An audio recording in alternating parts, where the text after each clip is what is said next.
Good morning. We'll give it one more shot. This is Jim Adkins from Adkins.life with day 6 of Achieve Your Goals, our 6-day workshop. This is the third attempt to see if the internet's going to hold up. But just real quick, I just wanted to help, wrap up what we had going on for these 6 days and remind you that you have the power to make those changes. So when you set your goals on day 1 and day 2, you discovered your why for the goal, and day 3 we figured out how we could monitor it and keep track of what we were doing and growing. And then day 4 and day 5 became sensory acuity and how to hold yourself accountable. You've got all the steps now. You've got all the steps. If you didn't get them, go back and review them again. Every video I go through them. So if you don't have to watch all the videos, you can go back to 5 or if you want and review. So now's the time.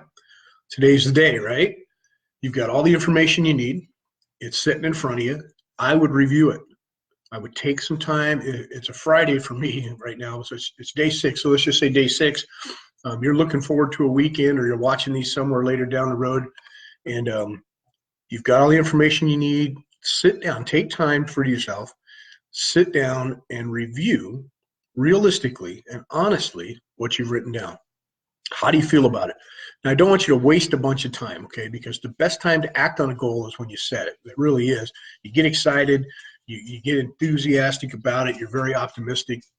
That's the best time to act on it. So what I want you to do when you do review it is make a plan to do something that day, that moment, when you're done reviewing it, towards the achievement of at least one of those goals, if not all of them.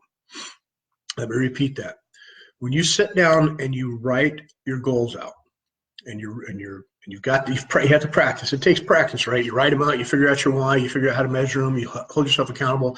When you've got all of that in place and the power's ready to go and you're excited, you don't even have to have all of the hows, just the why. If you've got the why, the timeline and what it is, and you're clear on what it is, the rest of it's going to happen. But right then, before you leave the site of setting that goal, I want you to do something toward the achievement of that goal. Learn something new. Buy something that you need to achieve it. Build something that you need to achieve it. But do it, okay? So on day 6, I want to give you a little story about a tree that I heard. And I'm not sure, I haven't done any research to see if the tree is real or not, but it's a Chinese bamboo tree. And I've heard the story more than once. And this tree, it does most of its growing underground. I don't know if you've heard this story or not, and I just heard it again this morning, so I thought I'd share it with you. In relation to your goals and your belief systems, what do you believe in? And do you really believe you can get that goal? If you do and you have a strong enough why, it's going to happen. It's going to happen. So there's a little Chinese guy, right? And he's watering his bamboo tree, and he's watering it. Well, for 5 years, it grows underground. It does not come above it. You don't see little sprouts, nothing. For 5 years, it does its growing underground. But in the 5th year, when it starts to grow, in 5 weeks, it grows 90 feet. 90 feet tall in 5 weeks. If you think about that analogy, and you're working on your goals, and you're working on your dreams, and you're working hard, and it may not take you 5 years. I don't want you to think that, but maybe it will. Okay, is it worth it? But you're working hard, you're watering it. Other people are watching you going, hey, man, we notice that you're out here watering this tree, or we notice you're out there working on this goal, and we don't see a whole lot happening.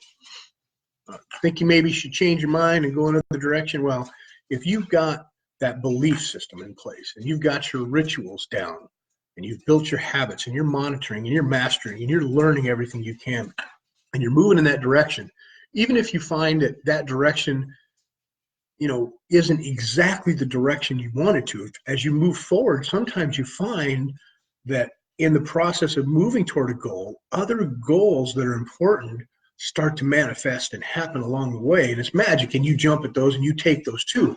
But if you've got a strong enough why and you've got your focus on that main goal, it's going to happen. You stay the course, you believe, and you work it through. Now, finding others to help you, finding others to hold you accountable and hold yourself accountable is easy to do. Find friends, find mentors that will support you, okay? There's going to be naysayers. There always are. Let them go. They don't need to be anywhere near you. You don't need to be mean about it, but people want to hold you down. They do. And it's not always for mean reasons. Sometimes it's jealousy. Sometimes it's the fact that they feel like they're going to lose you. If you better yourself and they don't better themselves in separation, sometimes they want to hold you back. So don't let that happen. Watch your surroundings and who you surround yourself with. So when you look for people that are going to lift you up and help you achieve your goal, that's got to be part of the criteria, right? It really does. And if you need professional help, hire a coach. I've got 2 coaches in my life right now, and they're actually teams of coaches, but I have 2 points of contact at least with my coaches. And as a coach myself, I know the value of that. I really do. You can't do everything, and you can't be perfect at everything yourself. You need that assistance. You need that assistance. You do take on the responsibility of yourself for making the actions and taking massive action in the direction, but they're there to help guide you and help you monitor and help you, realize when you're off. And I've told stories about, I come up with some crazy excuses on my paths. The other day with my fitness goal, I worried that I was working out too much and that I was going to be burning more muscle than fat. And I work out 45 minutes a day, pretty much 5 to 6 days a week when I'm on target. And my coach had to remind me, Arnold put in 2 4-hour day, 4 hours twice a day. And look, Arnold Schwarzenegger, look at what he accomplished. The Rock, Dwayne Johnson puts in more time than that.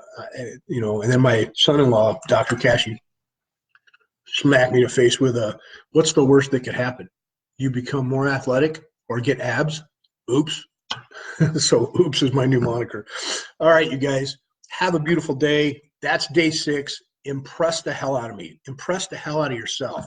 Let's do some goals. Let's see what's happening. Share with me your successes and your failures, because your failures are just steps forward, right?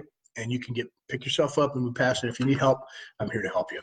Okay. I love you. Have a great day. Have a great weekend. Do something fun for yourself. Set your goals.